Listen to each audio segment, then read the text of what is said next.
team's frustrated, obviously, with how things are going. How do you get that out of them? How do you work through that and get these guys mentally in a place to get their confidence back, I guess is a good way to put it. Yeah, I think it's the question, right? I don't think it's a simple answer. It probably is simple in an answer, but the process isn't so simple because the frustration stems from certainly not finding the results that you want to find. That's frustrating. There is some things that, from an effort standpoint, that have been very admirable, like the way that they're coming into practice, trying to do the right things. So there's some things there that create more. You make a great effort, you try to improve some things, and then you don't find the result right away. That can be frustrating. But so those type of things are creating frustration for sure. And the third thing I'd say is when there's a high level of care. Like I'll talk about character here in a second, but there's a high level of care in our locker room amongst our team and coaching staff. And so when you care at a high level, and again, you feel like you're not reaching the standard, that's frustrating. So there's some frustration there. How do you turn the page? One, there's some things that we're doing that have been pretty good and that we've seen some improvement and seen some success. Like I think offensively, we're executing better in stretches. Guys are starting to play more confidently in stretches. We have to continue to do the things we've been doing the last 3 weeks to try to continue to get back to being a good offensive team. And I have a lot of faith in our guys. I believe in our guys a lot. It's due now for multiple guys to play well on the same night offensively, right? It was great to see Jizzle bust out and have moments where he looks like Jizzle James as an offensive player and a scorer. In the last game, I think it'll come together here where Jizzle, Dan, Seamas, those three guys and the others actually all play together collectively like we expect. I think that's going to happen. I have confidence that's going to happen. They're doing the right things to make that happen. On the other token, I think you have to continue to find every edge, to maximize every day, to turn over every leaf, and that's what we're doing as a staff and encouraging our players to do. I think there's great character in our locker room. I think they're good guys and they care and they want it. I value that. We have to find a higher level of competitive character, and those are two very different things, right? That's to me the overarching next step for this group. And if we can find the high standard of competitive character, I think that's worth the 1 or 2 possessions a game that could make us feel like we're in a lot better position than we are. I mean, let's face it, Baylor, we got beat.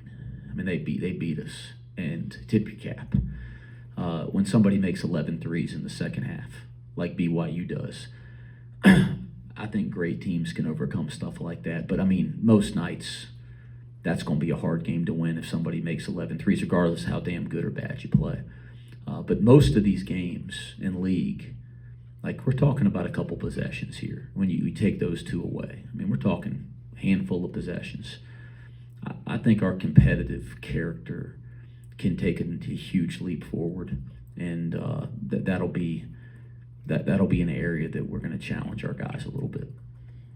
Is it hard for in 2025 for guys to stay hungry when they're rewarded before success, and everyone's in the same boat that the whole game has changed? You didn't get what these guys get. How tough is that to keep that desire and hunger? It's a fair question, Scott. It's a question that I'm not even going to try to tackle and answer today because, I don't believe that is at the heart of our team's issues.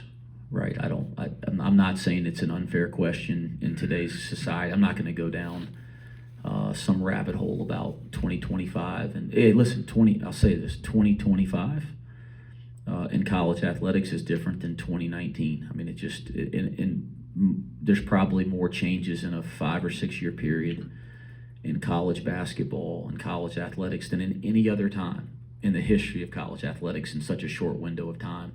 So those changes create different challenges and different dynamics, and we're all well aware of all of them. I'm not going to go down that rabbit hole today in this press conference. What I'll tell you is that's not what I believe the issue is here. I think our guys are hungry. I think they want it badly. We're learning what that takes in the Big 12. This group is learning what that takes in the Big 12, and we have to learn quickly. In your past, you've had tough stretches, as a player, as a coach. Yeah. I think 2012, UNCG, you lost 11 in a row and then won 10 of 11, kind of back to back. Yeah. What do you kind of think back to those stretches and what you do, or do you kind of look at this team in a vacuum and just try to do what this team does best? Yeah, I mean, I think on a personal level, wisdom matters. Like if you asked me when I was 27 and 28, as a Division I head coach, if experience mattered, I'd have told you it has no bearing on anything because I didn't have any of it. But I think when you've been doing it, guys have been involved in college basketball now for over 20 years, right? With only 1 year. Since 2002, I've been involved in college basketball every single year since 2002 with the exception of one.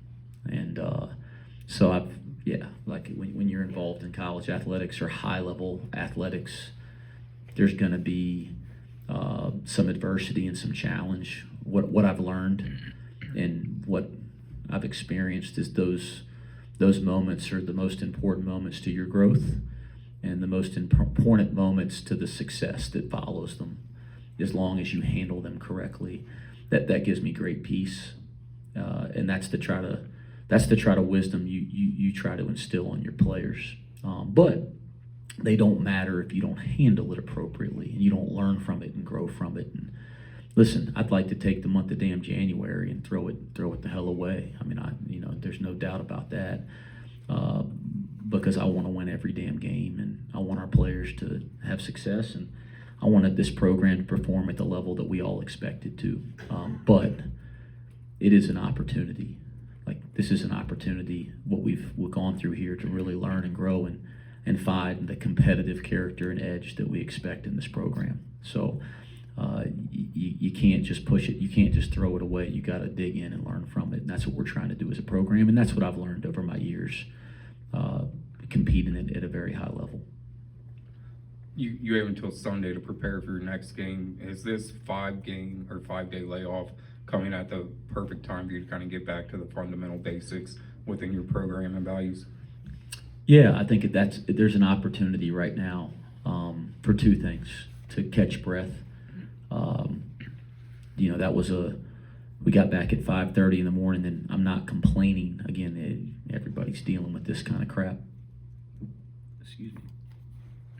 Everybody's dealing with the kind of travel in our league, but we landed at 5:30 in the morning. So to have a couple days to catch your breath, for our players to get some sleep in their own beds, to get back on East Coast time, I think there's value there, mentally and physically. And then a couple days to maybe get back to the fundamental values of how you play and the time that you have on the floor. Anytime we get that, I think I really value that as a coach. Looking at West Virginia, they're also on a 3-game losing streak offensively. They've hit some struggles lately. When you turn the page to them, you clearly know a lot about Javon Small. This is a fairly new roster, new coach. Is that even a different challenge that you're not familiar with them wholly? Yeah, it would be if it was 5 or 6 years ago. That's pretty much normal now. I said this. I was filming the TV show earlier today. I got asked a very similar question. Marshall asked a very similar question, and it's like, well, yeah, you used to play round robin, so you'd play the same team twice a year, you know, in the league, in most leagues. And if it was a little bigger league, you played most teams twice a year. You know, the same players stayed in programs year after year. So even if you hadn't played against them yet that year, there were similarities from the year before. I think in today's landscape, every game feeling like a new game and with the changing leagues and adding to our league and all that. I mean, every game feeling like a new game for the last 4 years. That's more normal than it's not. So no, I don't find that to be a significant challenge right now. That's probably been different than 5, 6, 7 years ago. But I'd say a lot of college coaches would say the same thing.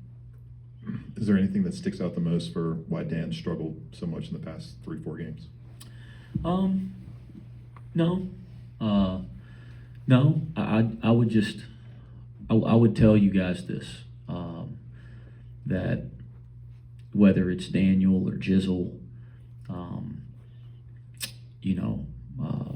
or any of the guys on our team, they are going through the learning and growth process like everybody. Like Dan Skillings and Jizzle James are in positions on this team that they've never been in on any team before. And at times you can see that they are in the right position, they're prepared for that position, and they're ready to be elite players in this league. And then at times you can see that they're learning in that process. I have so much faith in both of them and others because they belong. They belong not just in this league or on this team, but they belong in the positions they're in, where they're relied upon and they're expected to perform. And there's a lot of basketball left, and I believe both of them are going to perform at a high level. And like anything, sometimes some of the small failures are what they need to take the next step as players. And I think we're seeing Jizzle starting to turn the corner, and I think we'll see the same thing from Dan. Coach, I know the rebounding recently has been tough. Some of the play down the stretch, it's raised questions about toughness of this team. Do you see that as well? And that's one question. And then you talked about this team's competitive. What was the term you like? It could take another level. Competitive character. Competitive character could take another level. Can you explain that? So first things first, I don't think there's anything I can say up here to make an excuse for us not being a better rebounding team in competition recently.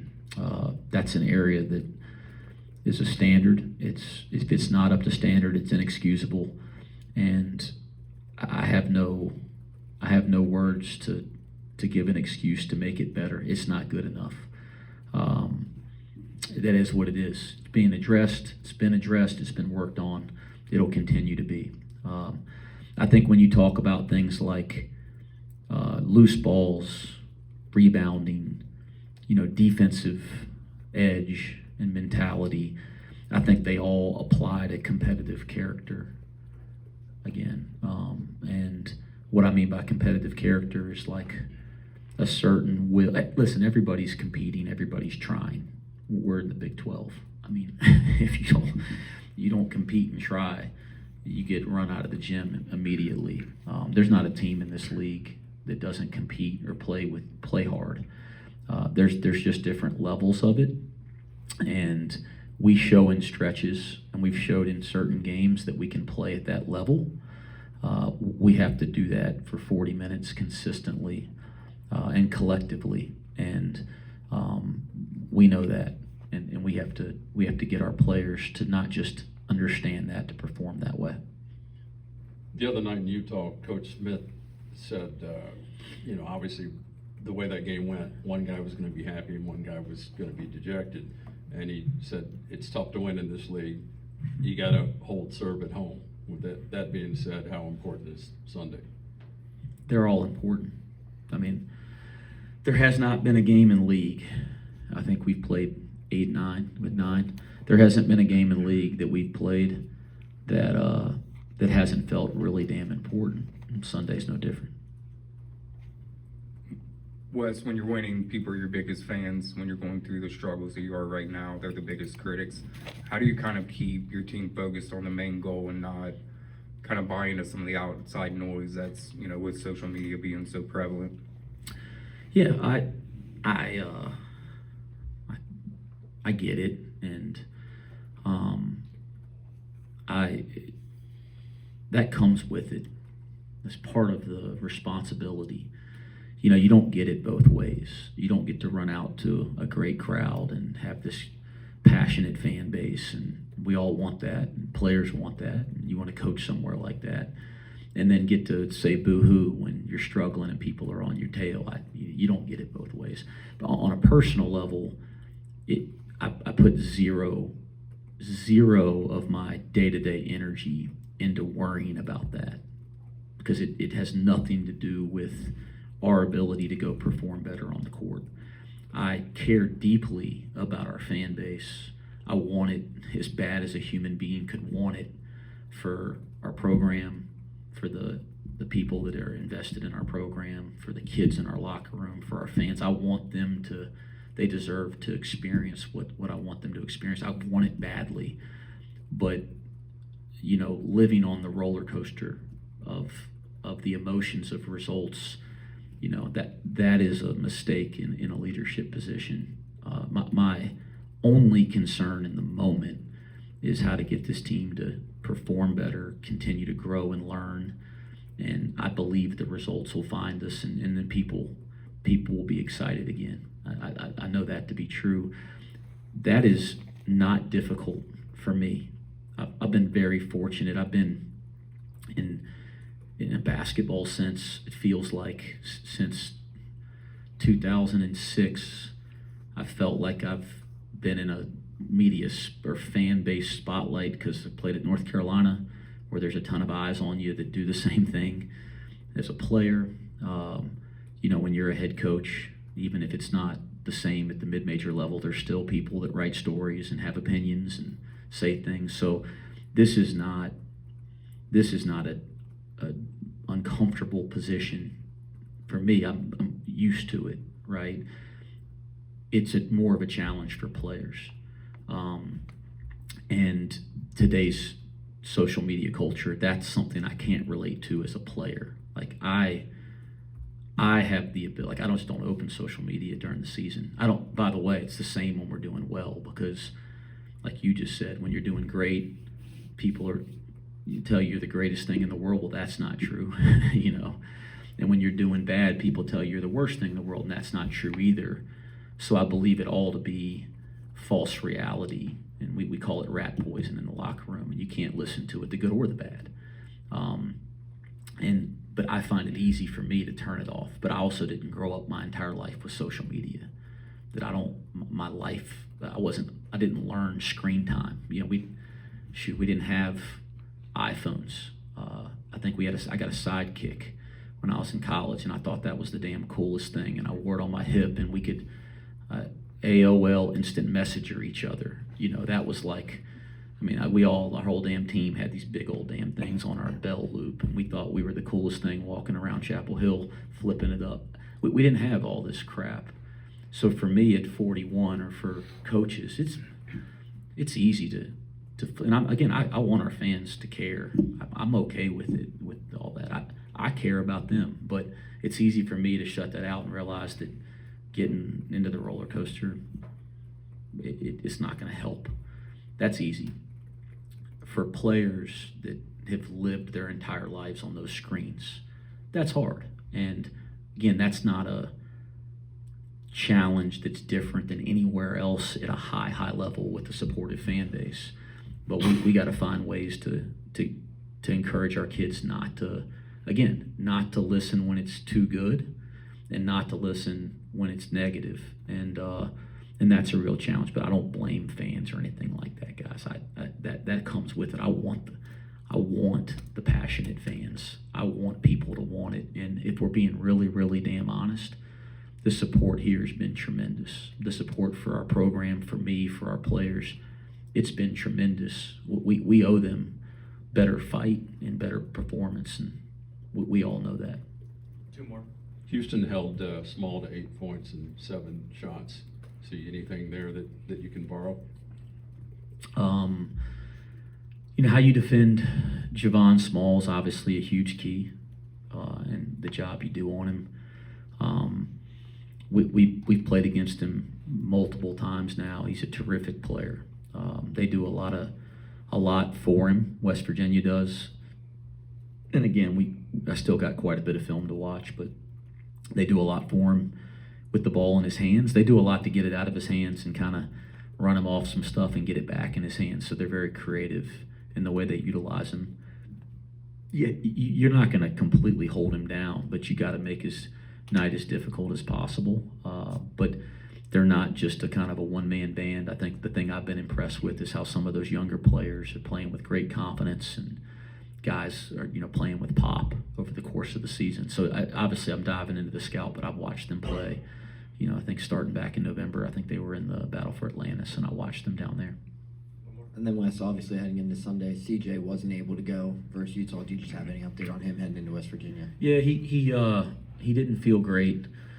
Back didn't feel great leading into the BYU game, and he tried to give it a go, and you know, in that first rotation came out and just kind of said he couldn't do it, and you know, wasn't able to give it a go in the Utah game. But I think it's a, you know, I think that the medical people have looked at it every way from sideways. I don't want to say something medically I can't say, but I mean they've evaluated it every way you can evaluate it. There's no serious injury, thank goodness.